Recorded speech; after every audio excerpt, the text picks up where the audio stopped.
Hi, welcome to I Can Knit That. My name is Julie and I live here in Hertfordshire, just outside of London with my husband and two kids. Just wanted to come on here and show you a few of the things that I've been making and what I've been working on, what I've finished, and just kind of, just share what I've been working on with you guys in this space. So I guess what we'll start off with, like most podcasts, I'll start off with what I'm wearing, which is it was a test knit I did for Kelly Powers. She goes by Mitten Pearl on Ravelry and Instagram. I knit this in a size large, and it's just basically just a really simple cardigan, and it has pockets, which is nice. Nice bishop or balloon sleeves. It doesn't come all the way to my wrist like I want, and I think it did when I knit it, but as I've washed it and it's kind of felted up a little bit, it's kind of shrunk as it does. So I just wear it as a 3/4 length sleeve. It was the first test knit I ever did, and I definitely learned a lot from doing it. I should have knitted the size medium, but I was kind of in this headspace of I like things oversized, so I'll knit the size large, but I really should have knitted the size medium. The neck band and the button band and just all the edgings is done in garter stitch, and you work the button band, there's no buttons, the button band together with the rest of the garment. And I'm not sure if it's because of the pockets or what, but it does kind of hang down lower in the front and the back. And then also, it kind of falls off the shoulders all the time because I think this is a bit too big. But I definitely, like I said, learned a lot. I still wear it. It's still very warm and soft. And I wear it at home a lot. I don't really go out too much in it. It's knit with Knit Picks Wonder Fluff, and the first skein is an ombre skein. The rest, I just knit it all in Welly's Heather. I think I knit it on 6mm needles. And it knit together quite quickly. It only took a few weeks, I think, to knit up. And yeah, it's nice. It's curly, it's warm. It has alpaca in it. I always love alpaca. So that's what that is. And then I wanted to talk a little bit about this guy that I've been working on for a little while. If you've seen any of my podcasts, you know I've been talking about this quite a lot. So this guy is a jumper I've made for my husband. I made it in a size large, but I did extend the body and the arms a bit, like 3-4 centimeters. What I did is I knit it to pattern, but then lengthwise, I knit the length for the largest size. So I knit everything in his size, but lengthwise I went to the largest size, and then even then I added another like 2 or 3 centimeters. And it came out actually really perfect. I think it comes out to about here on him, or you can run wrist to hand level. He's been wearing it every day since I made it. It's really warm. He doesn't have to wear anything else. He just wears a t-shirt underneath and maybe a coat on top. And he was outside all day yesterday and he was fine, just like that. T-shirt, this, and a coat. Golden. So I'm really, really happy because he does run cold. So having something that actually keeps him warm is just really, really good. So it has this garter and cable stitch motif right here at the chest, and it continues on to the back.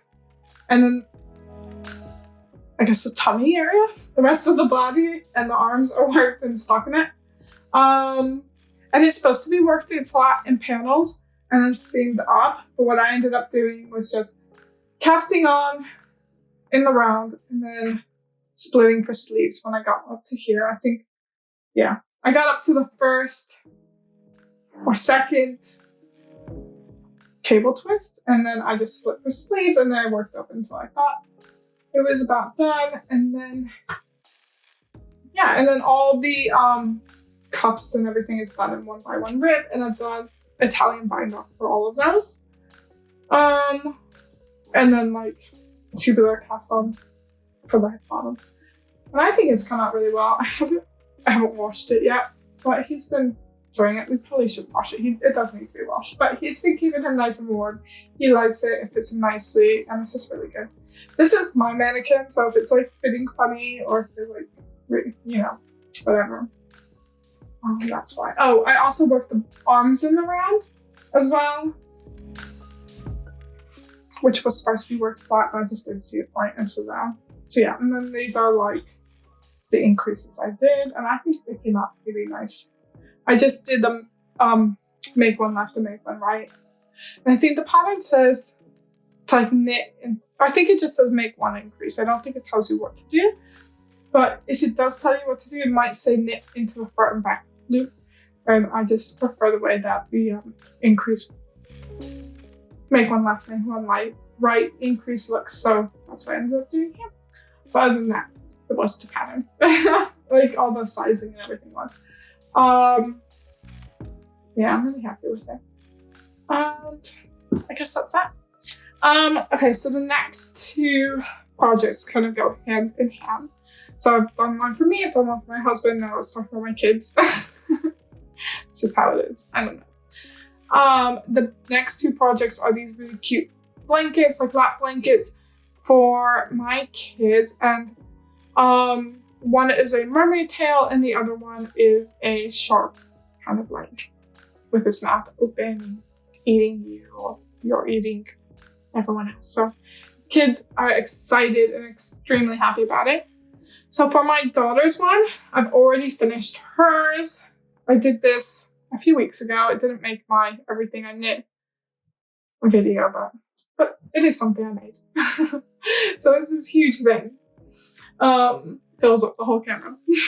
I'm about to like open my arms all the way.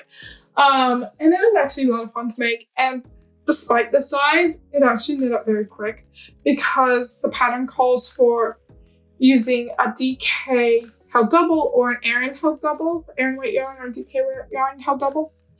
I couldn't find the exact colors I was looking for. I didn't really know what I wanted to look for, but I know that my daughter loves purple. She's into pink. She loves purple though. And I wanted to have this really mermaidy feel. So I just held a whole bunch of Holst yarn and tied together. So I used like 4 different colors of pinks and purples and a blue and a green, as well as, if you can see, super sparkly, I used King Cole in the Cosmos one. I got the idea from the Grocery Girls. They were talking about it on their podcast, how they've been using like, I think it was some kind of bling yarn, but they had sequins. So I just went on Wool Hair House and got some. So this was the King Cole one. It's 25 grams for 393 meters, which in my opinion is a lace weight. And it has all these really fun sequins. And it's in the colorway Starburst. And it's just really cute. So I started off holding 2 of them, but then I didn't notice a difference. So then I just dropped one of them and I was just holding one of these along with all the other yarns. And I did, so this was the Holst yarn. So I held 6 of these, 1 of each color. And in Fern, what colors did I use? I used Aqua, Fern, Bloom, Orchid, Fuchsia, and Confetti. All together. I'll hold it up for you if I can. Let's see. So yeah, I used all these colors. And they turned out really well. The whole yarn you get is, so it's a 70% wool, 30% silk. And you get 287 meters for every 50 grams. And it says you can put it on the washing machine. I put it on a wool wash on the washing machine, just like a gentle cycle. And it's been holding up pretty well. She found it a little scratchy, but not because of the wool, but because of the sequins. So what I ended up doing is buying a bit of fabric and just hand sewing it in. And it's just like cotton. It's nothing crazy. And that's really, really helped a lot. As far as the construction goes, this is just knit and garter stitch, and you kind of go back and forth this way, doing some shaping around here. And that was pretty fun and easy and simple. And then you sew it up to here after you're done with the tail. With the tail, you work top down, I guess. You start off with a bit of ribbing, and you end with a bit of ribbing, and then you just sew it on. And this pattern was quite simple to follow. After a few rounds, you kind of get into a groove and memorize it. And it's quite simple. You're just like, it's an 8-row repeat, but that's just because the diamonds are off-centered. So I think for 1 row, you're just knitting stockinette, which in the round is just knitting. And then I think it's like every other row you're doing something. So you're either laying down a thread. So you're either like laying down like a string, and then like a couple rows later, you're catching the string and the same goes. So you're kind of catching it always down, but even though it looks like a diamond, so you're catching it down, and then you're catching that one down, and then you're catching that one down. It's quite simple. Honestly, I'm not explaining it well, but that is that. And they're both, so this one and the shark blanket are both designed by Angie Hartley. And so then this is the shark blanket I've been working on. So I'm just using the leftover of this. So this was an Aran weight yarn. So that worked perfectly because it's the same thing. And these are worked both on 11 millimeters, 11 US, which is 8 millimeter needles. And I've just started working it in the round now. So you kind of start off here and you do some kind of short row shaping. And then you're just kind of increasing on either side to make this nice big opening where he's gonna sit in. And then later we're gonna pick up stitches, I think, and knit little white triangles to make the teeth. And I think you just glue on felt eyes. And this is the nose, and so this is the mouth. He's kind of like, and then he's just gonna fit in here. And like I said, just joined it in for the round just now. And what I'm doing, since I'm just using the leftover yarn for this, is I'm just pulling it from the outside and the inside. Don't mind this. Yeah, together. And it's working out well. And for hers, I made the medium size, which was the 8 to 11-year-olds. And then for this one, I'm making the medium size as well, which is 6 to 10 years. So my daughter, she's about to turn 7 in like 2-3 weeks. And my son, he only just turned 5 a couple weeks ago. And always when I'm knitting for them, I always just knit the next size up, just because then they can actually wear it and use it for the longest amount of time. And I don't want to knit something that's just kind of gonna, they outgrow in like a few weeks. So that's it for all the things that I've been knitting that I wanted to show you. And then the next thing I wanted to show you is something that I've been wanting to do for a long time. And then this is like the first time I've actually done it. So kind of a little bit inspired by my daughter, who, well, let me backtrack. Ever since I learned how to knit, it really got me excited about how fabric and garments are made. And I just wanted to kind of get back a little bit further to the source and possibly learn how to spin yarn. So that's what I've done. And I'm really excited about it. And one of the last fiber festivals I went to, because I have a whole bunch here in England, I went with my daughter and she picked up a whole bunch of fiber and some drop spindles and this and that. And I tried to learn how to do it like online, but really to kind of get me started, I always need that in-person kind of not one-on-one, but like in-person learning experience. Otherwise, I can't ask the questions. I can't interact with it. It's really difficult to feel so far removed from it all online. Whereas So once I've learned the initial how to do it, then online, I can look everything up online and kind of build my skills from there. But to just get me started, I do need that in person. So that's what I did. I signed up for a class, and it was in Islington, London, and it's called the Handweavers Studio Gallery. So they do a lot of weaving there and a lot of spinning. And I have so many fibers, and it was a really fun course. So I made 2, I guess, like mini hanks. And this one I did on a drop spindle, but I applied it on a spinning wheel. And it's extremely inconsistent. There's definitely bits where it's like the twist has come out completely.